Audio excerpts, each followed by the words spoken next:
दोस्तों, जरा एक लम्हे के लिए अपनी आंखें बंद कीजिए और तसव्वुर कीजिए कि आप एक ऐसे गांव में खड़े हैं जहां सुबह की पहली किरण बर्फ से ढकी हुई पहाड़ी चोटियों पर पड़ते ही पूरी वादी सुनहरी रंग में नहा जाती है। जहां हवा में जंगली फूलों की खुशबू घुली होती है, जहां दूर कहीं चरवाहों की घंटियों की मध्यम आवाज सुनाई देती है और जहां वक्त आज भी मोबाइल फोन की स्क्रीन से नहीं बल्कि सूरज के तुलू और गुरूब से नापा जाता है। एक ऐसी जगह जहां जिंदगी की रफ्तार सुस्त जरूर है, मगर हर लम्हा सुकून, मोहब्बत और फितरत की खूबसूरती से भरपूर है। लेकिन दोस्तों, इस पुरसुकून जिंदगी के पीछे एक ऐसी हकीकत भी छुपी हुई है जिसके बारे में बहुत कम लोग जानते हैं। एक ऐसी रिवायत, एक ऐसा तर्ज जिंदगी और एक ऐसा राज जिसने सदियों से तुर्की के देहात को जिंदा रखा हुआ है।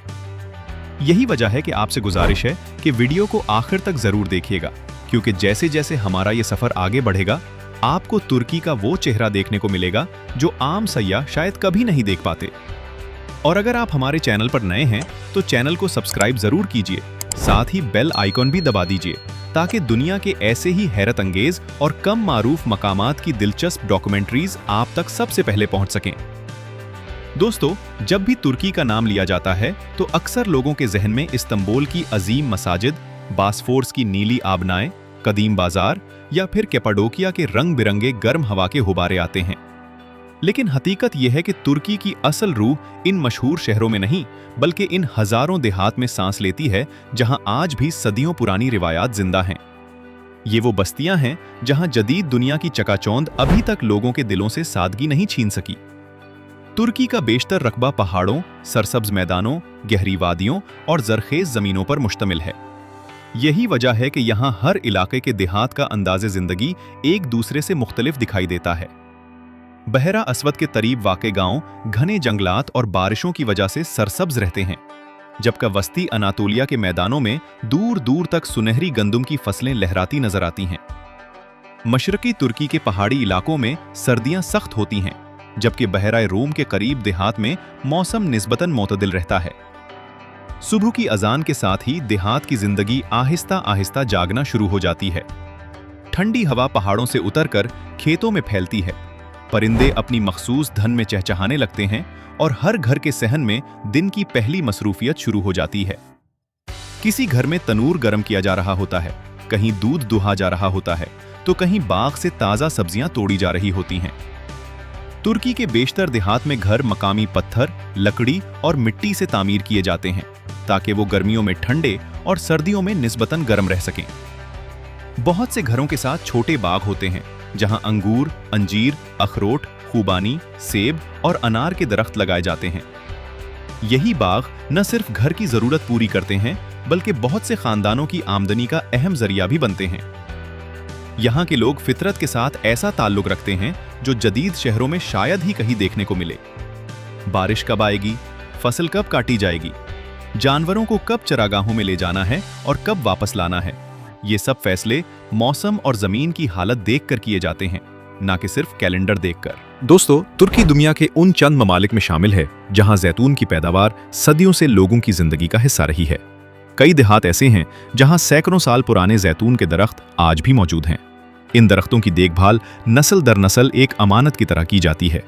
फसल के मौसम में पूरा खानदान मिलकर जैतून तोड़ता है, फिर उनसे खालिस जैतून का तेल तैयार किया जाता है जो न सिर्फ मकामी इस्तेमाल बल्कि बरामद भी किया जाता है।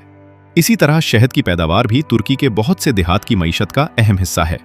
पहाड़ी इलाकों में मक्खी पालने वाले खानदान अपने छते जंगली फूलों से भरपूर मैदानों के करीब रखते हैं ताकि खालिस और खुशबूदार शहद हासिल किया जा सके। यही वजह है कि तुर्की का कुदरती शहद दुनिया भर में पसंद किया जाता है। दोस्तों, यहाँ की जिंदगी बज़ाहिर बहुत सादा दिखाई देती है, लेकिन इस सादगी के पीछे बेशुमार मेहनत छुपी होती है। सूरज निकलने से पहले शुरू होने वाला काम अक्सर शाम ढलने तक जारी रहता है। खेतों की देखभाल, बागात की सफाई, जानवरों की खुराक, दूध निकालना, लकड़ियां जमा करना और रोजमर्रा के बेशुमार काम देहाती जिंदगी का मामूल हैं। लेकिन हैरत की बात यह है कि इतनी मेहनत के बावजूद यहाँ के लोगों के चेहरों पर थकन से ज्यादा इत्मीनान दिखाई देता है। शायद इसकी सबसे बड़ी वजह यह है कि उनके नजदीक कामयाबी का मतलब सिर्फ ज्यादा दौलत कमाना नहीं, बल्कि अपने खानदान के साथ सुकून से जीना, रिस्क हलाल हासिल करना और फितरत के करीब रहना है।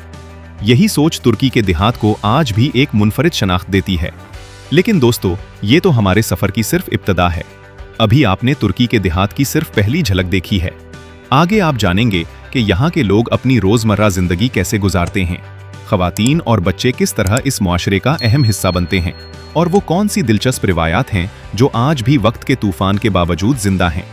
यकीन मानिए, जैसे जैसे ये सफर आगे बढ़ेगा, तुर्की का एक ऐसा रूप आपके सामने आएगा जिसे देखकर शायद आप भी हैरान रह जाएं। सुबह की नर्म रोशनी अभी पूरी तरह वादी पर नहीं फैली होती कि तुर्की के देहात में जिंदगी अपनी पूरी तवानाई के साथ हरकत में आना शुरू हो जाती है।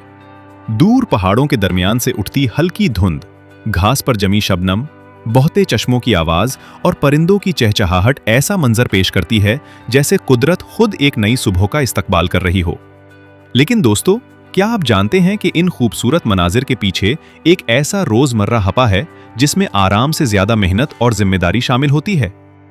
यही वो हकीकत है जिसे देखकर अक्सर सयाह हैरान रह जाते हैं, क्योंकि तुर्की के देहात की असल खूबसूरती सिर्फ इसके मनाजिर में नहीं, बल्कि वहां के लोगों के तर्ज जिंदगी में पोशीदा है। फजर के बाद बहुत से देहात में सबसे पहले मवेशियों की देखभाल शुरू होती है। गायें, भेड़ें, बकरियां और मुर्गियां देहाती जिंदगी का लाजमी हिस्सा हैं। जानवर सिर्फ खुराक का जरिया नहीं, बल्कि खानदान की मईशत का अहम सुतून भी होते हैं।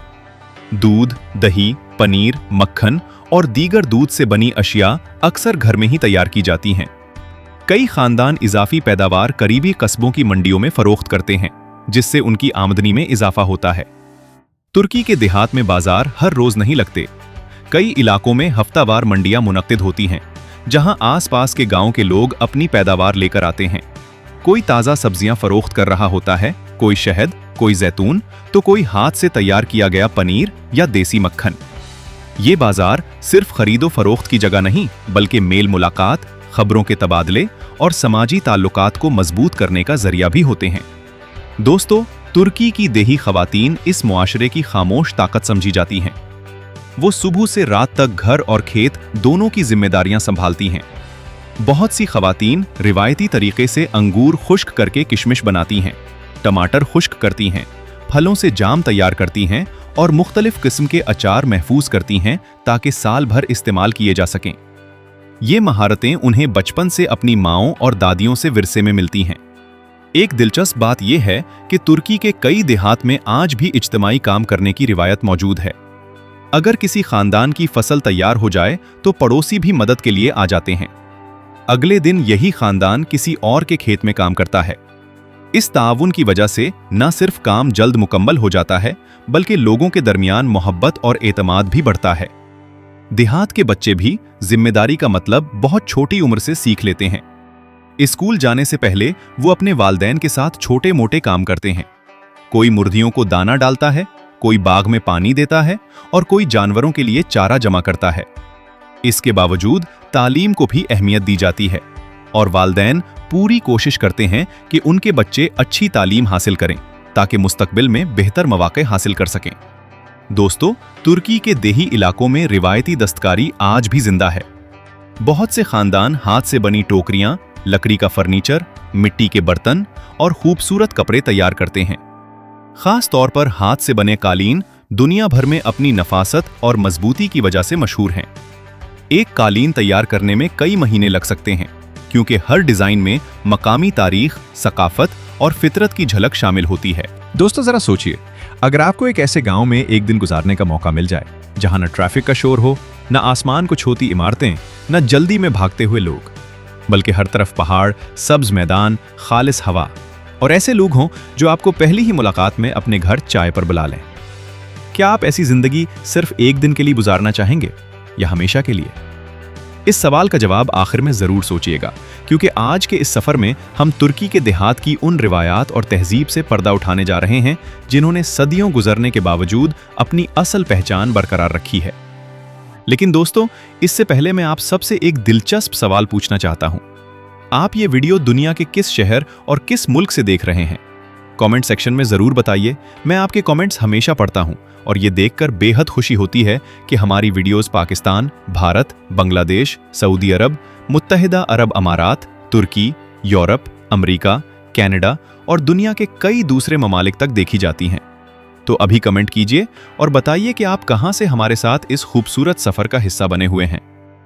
दोस्तों, तुर्की के देहात में अगर कोई चीज सबसे ज्यादा कीमती समझी जाती है तो वो है खानदान। यहाँ एक ही सहन में कई नस्लें इकट्ठी रहती हैं। दादा दादी, वालदैन, बच्चे और बाज़ औक़ात चचा ताया और उनके खानदान भी एक दूसरे के करीब आबाद होते हैं। यही वजह है कि यहाँ बच्चों की परवरिश सिर्फ वालदैन नहीं बल्कि पूरा खानदान मिलकर करता है। जब किसी घर में खुशी का मौका आता है तो वो सिर्फ एक खानदान की खुशी नहीं रहती बल्कि पूरा गांव इसमें शरीक होता है। अगर किसी की शादी हो, किसी बच्चे की पैदाइश हो या फसल अच्छी हो जाए तो लोग एक दूसरे को मुबारकबाद देने खुद उनके घर पहुंचते हैं। इसी तरह अगर किसी पर मुश्किल वक्त आ जाए तो पूरा गांव इसके साथ खड़ा नजर आता है। तुर्की के देहात की शादियों का अंदाज भी इंतहाई मुनफरिद होता है। कई इलाकों में शादी की तकरीबात 2 या 3 दिन तक जारी रहती हैं। मेहमान दूर दूर से आते हैं, रिवायती लिबास पहने जाते हैं, मकामी मौसीकी बजती है और लोग इज्तिमाई रक्स करते हैं। बाज़ इलाकों में आज भी मशहूर हालाए रक्स शादियों का अहम हिस्सा समझा जाता है, जिसमें मर्द और ख़वातीन अलग अलग कतारों में मखसूस अंदाज से रक्स करते हैं। खाने की बात की जाए तो तुर्की के देहात में हर मौसम के मुताबिक मुख्तलिफ रिवायती पकवान तैयार किए जाते हैं। मौसम गर्मा में ताज़ा सब्जियां, दही और हल्की ग़िज़ाएं ज़्यादा खाई जाती हैं, जबकि सर्दियों में गोश्त, सूप और तंदूर में पकने वाले खाने आम होते हैं। देहात में तैयार होने वाली रोटी आज भी बहुत से घरों में लकड़ी से जलने वाले तनूर में पकाई जाती है, जिसकी खुशबू पूरे मोहल्ले में फैल जाती है। दोस्तों, जैसे जैसे सूरज मगरिब की तरफ झुकने लगता है, तुर्की के देहात एक बिल्कुल मुख्तलिफ रूप इख्तियार कर लेते हैं। दिन भर खेतों, बागात और चिरागाहों में गूंजने वाली आवाजें आहिस्ता आहिस्ता खामोश होने लगती हैं। लेकिन यही वो वक्त होता है जब उन पहाड़ों, वादियों और कदीम बस्तियों की एक ऐसी दुनिया जागती है जिसके बारे में ज्यादातर सयाह कभी जान ही नहीं पाते। आखिर ऐसा क्या है कि तुर्की के बाज़ गांव सदियों गुजरने के बावजूद अपनी असल शक्ल में आज भी मौजूद हैं? आखिर क्यों दुनिया भर के मुहक्किकीन और फोटोग्राफर बार बार उन इलाकों का रुख करते हैं? और वो कौन सी हकीकत है जो इन देहात को सिर्फ खूबसूरत ही नहीं बल्कि तारीखी एतबार से भी बेहद कीमती बनाती है? आइए आज इसी राज से पर्दा उठाते हैं। दोस्तों, तुर्की की सरजमीन हजारों साल से मुख्तलिफ तहजीबों का मरकज रही है। यही वजह है कि बहुत से देहात के आसपास आज भी ऐसे आसार मिलते हैं जो रूमी, बाजंतीनी, सल्जूकी और उस्मानी अदवार की याद दिलाते हैं। बाज़ पहाड़ी देहात के करीब पुराने पथरीले रास्ते आज भी मौजूद हैं, जिन पर कभी तिजारती काफिले सफर किया करते थे। इन्हीं रास्तों से रेशम, मसाले, कीमती कपड़े और दीगर सामान एक शहर से दूसरे शहर तक पहुंचाया जाता था।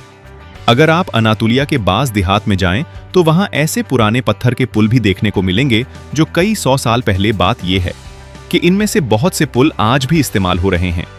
जदीद मशीनरी के बगैर बनाई गई ये तामीरात इस दौर के मेमारों की गैर मामूली महारत का सबूत हैं।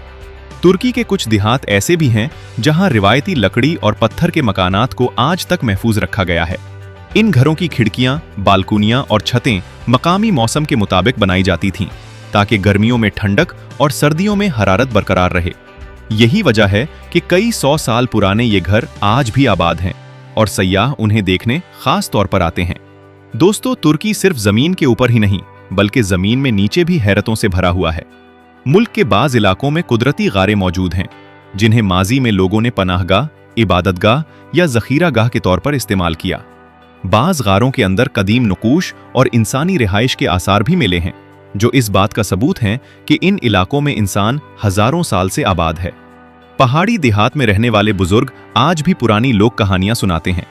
कहीं किसी बहादुर चरवाहे की दास्तान मशहूर है, कहीं किसी कदीम किले से जुड़ी रिवायत, तो कहीं किसी ऐसे चश्मे का जिक्र मिलता है जिसे लोग खुशकिस्मती की अलामत समझते हैं।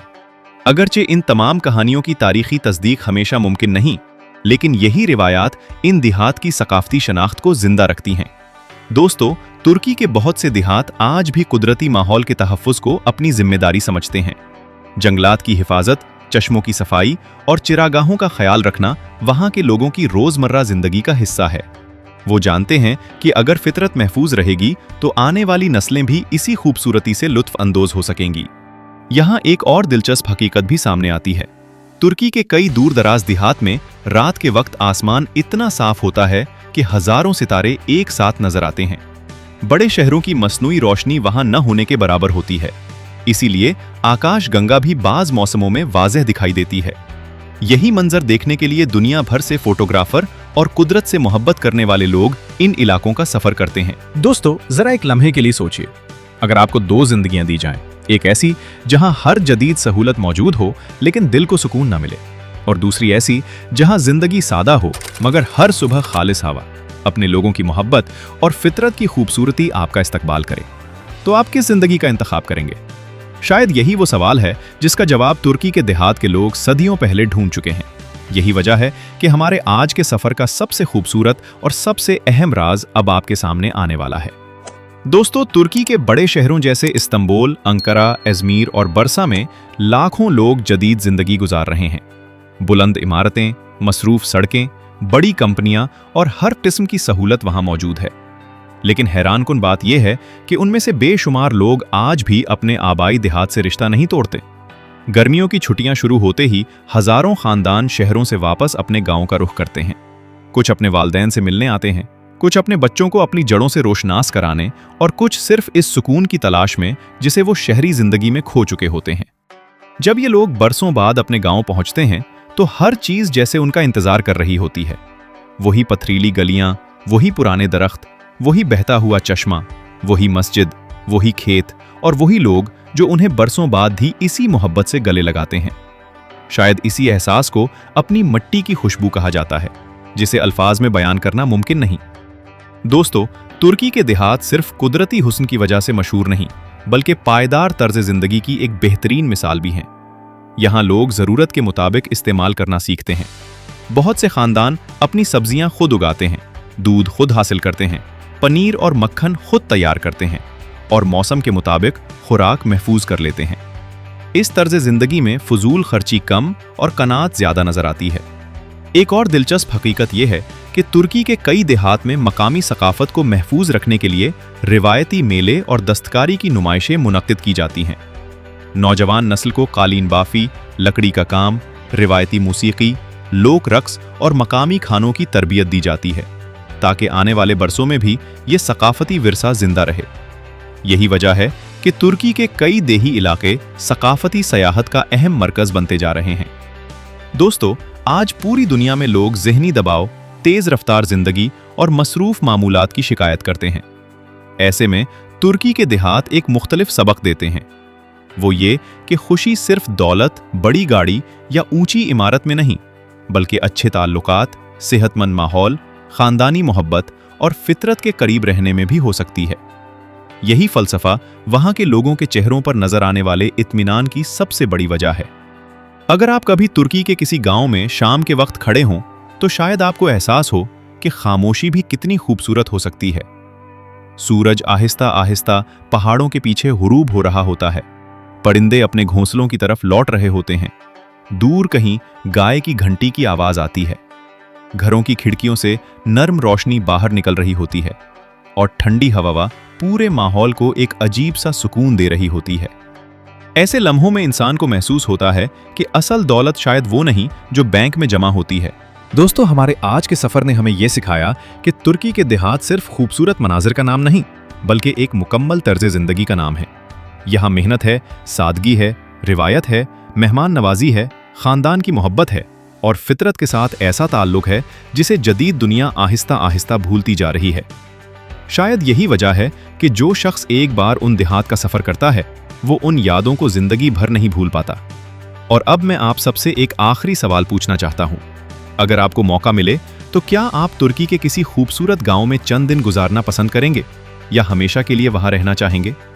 अपनी राय जरूर कमेंट सेक्शन में लिखिए, क्योंकि मैं आपके कमेंट्स पढ़ता हूं और जानना चाहता हूं कि आपकी पसंद क्या है। अगर आपको आज का यह सफर पसंद आया हो तो वीडियो को लाइक जरूर कीजिए, चैनल को सब्सक्राइब कीजिए और बेल आइकॉन जरूर दबा दीजिए, ताकि दुनिया के ऐसे ही हैरत अंगेज, खूबसूरत और कम मारूफ मकामात की दिलचस्प डॉक्यूमेंट्रीज आप तक सबसे पहले पहुंच सकें। दोस्तों, अगली वीडियो में हम दुनिया के एक और ऐसे मुल्क का सफर करेंगे जिसके बारे में शायद आपने बहुत कम सुना होगा, लेकिन उसकी हकीकत आपके तमाम अंदाजे बदल देगी। तब तक के लिए अपना बहुत ख्याल रखिए, खुश रहिए, अपने प्यारों के साथ वक्त गुजारिए और हमेशा याद रखिए, कभी कभी दुनिया की सबसे बड़ी खुशियां शोर में नहीं, बल्कि खामोश वादियों, सादा लोगों और फितरत के करीब गुजरते उन लम्हों में छुपी होती हैं जिन्हें पैसों से कभी नहीं खरीदा जा सकता। अल्लाह हाफिज।